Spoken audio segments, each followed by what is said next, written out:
Well, I'm excited to get a chance to chat with you about the new music you're making and about being out on tour.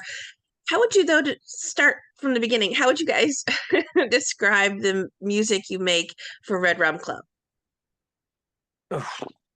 Fun. I like to say fun sometimes because a lot of the time it is a feel good thing, especially at our gigs.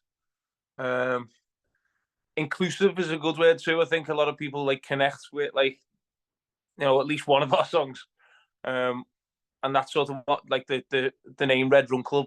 That was like that was a conscious decision to like make everyone feel like they were part of the club. You could be involved if you wanted to. Um, and I'd like to say cool, but I don't know. That's for other people to say. No. I'm not sure about that one. Who are some of your musical influences then? Um, I wouldn't say the Beatles because it's just a screensaver in my head.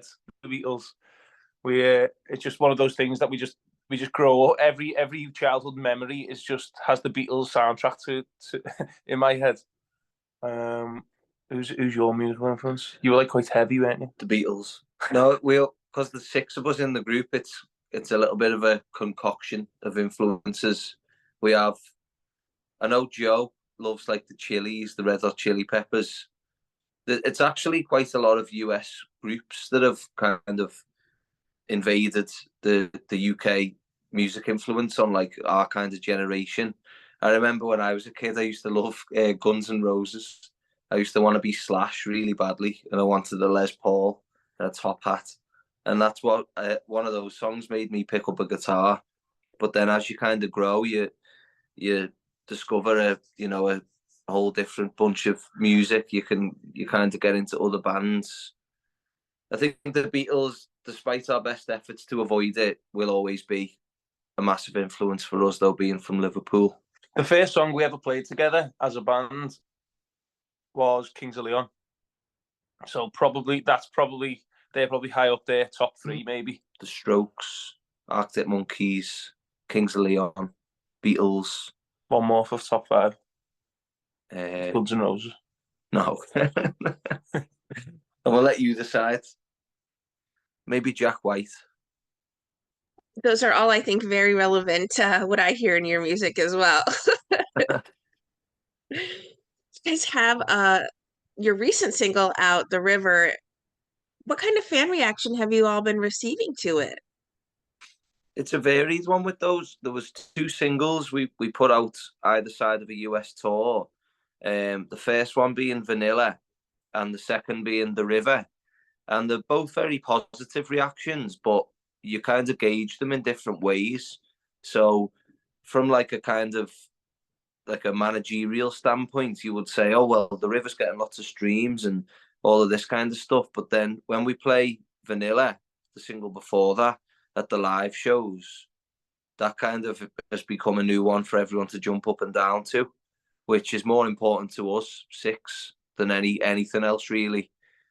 Um, but I mean, as far as The River goes, I think it goes down very well when we come over to America. I think it's probably more popular in America than it is the UK. It was the first time we played it in America as well. Yeah.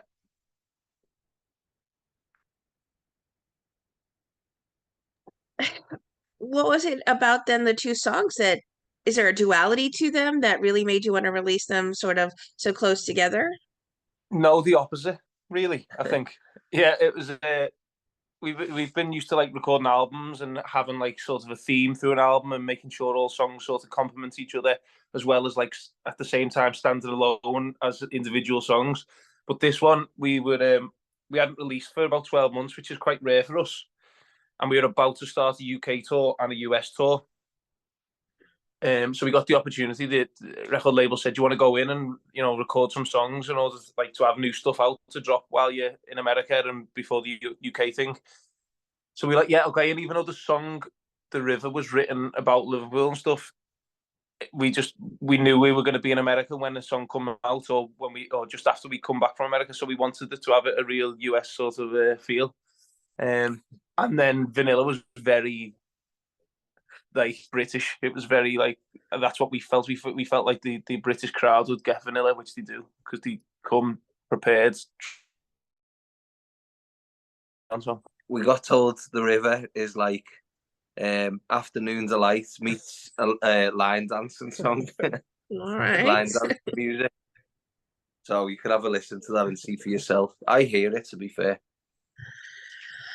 Well, you guys are currently in Austin, ready to hit the South by Southwest stage. What can we expect from a live Red Rum Club performance? Just lots of immaculate vibes. Someone said, remember that? so immaculate.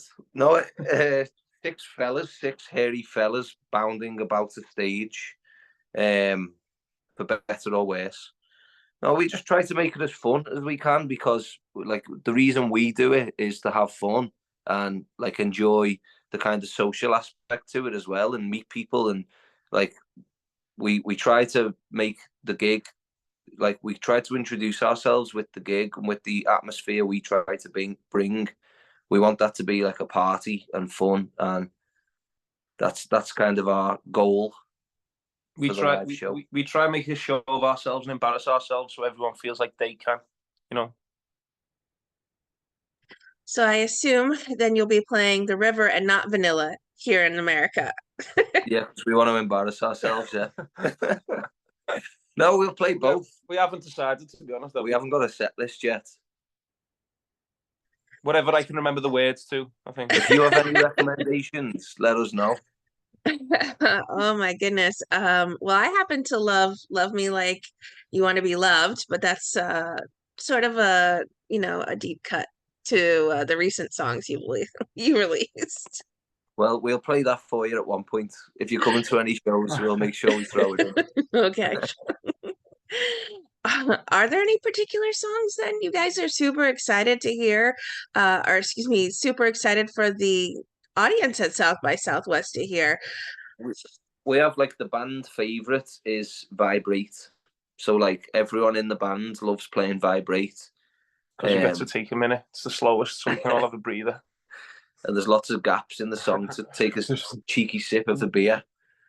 So that, I think that's probably no. It's kind of like we think it's a really cool song, and we like what we achieved with it, with like the kind of tempo of it and like the swagger it's got. So that's one of the favourites for us to play. We were talking about this morning, weren't we? Yeah. Night Call, and I can't wait for people to hear that. I like opening with that song because it's kind of like surprising. After this interview, we're gonna go and have like a meeting in the living room of this argument. House. It's going to be an argument. Yeah, it's not going to be pretty. Well, then I hope everybody else, I hope all of you make it out unscathed then for your performance. If there's any bruises, we know where it came from. Got me glasses just in case I get a black eye.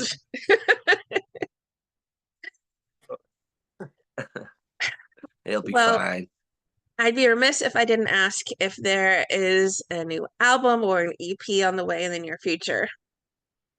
Well, we're writing songs at the minute. I think a band such as ourselves, it's pretty much essential for us and our growth and our kind of, for us to stick around and still be a band that people might want to come and see and listen to, for us to be always releasing new music. So the answer is always yes. We're writing lots of music at the moment, and we've got the laptop and like a little microphone and audio interface so that we can record music on the go. So we're always demoing music. I think we've made like 2 demos on the laptop since we've been in Austin. So there's lots of music on the way. We just don't know when or whether they'd be any good. Well, I promise that fans of Red Rum Club will have to have patience. We'll work on our patience since you guys are touring so much these days. Are there any bands you're looking forward to seeing live yourselves while you're at South by Southwest? Yeah, so there's a couple from our neck of the woods. There's an incredible girl from Edinburgh in the UK called Brooke Combe.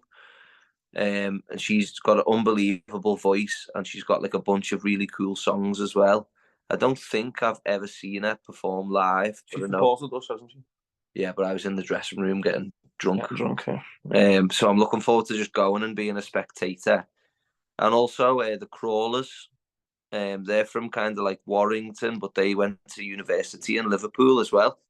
And again, I don't think I've ever seen them play live, but from what I've heard and like videos I've seen on social media, they're another act that I'm quite excited to see. I was told about a band called Wonderlust. I got told about those by friends that we have here in Austin. They said we were the best fans of South by Southwest ever, but they were the second best fans. So I'm going to go and see. That means they were the best, but they were just being nice. I said you say that to them, don't you? You say that you were the best in Red Rum Club second. Yeah. Politeness has to prevail. Diplomacy.